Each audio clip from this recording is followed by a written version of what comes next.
Sulle strade del nord-est le giornate più critiche sono già iniziate e proseguiranno fino alla fine di agosto. Ci sono arterie che meritano un'attenzione maggiore per la loro conformazione, pericolosità e per i volumi di traffico.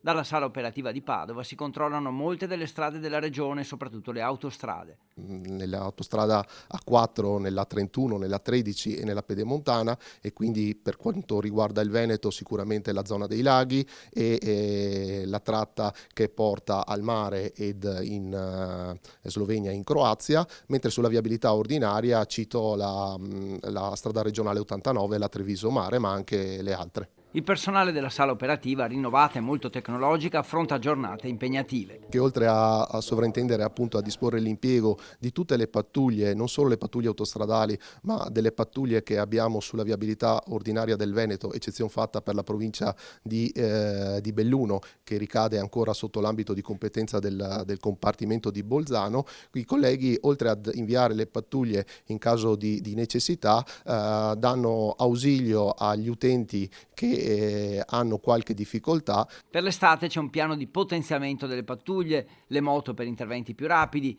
pattuglie specifiche per contrastare l'eccesso di velocità e in borghese, ad esempio, per sorvegliare le aree di servizio dove lasciare oggetti di valore in auto può attirare i ladri. I consigli sono i soliti sullo stato dell'auto e sulle condizioni fisiche di chi guida.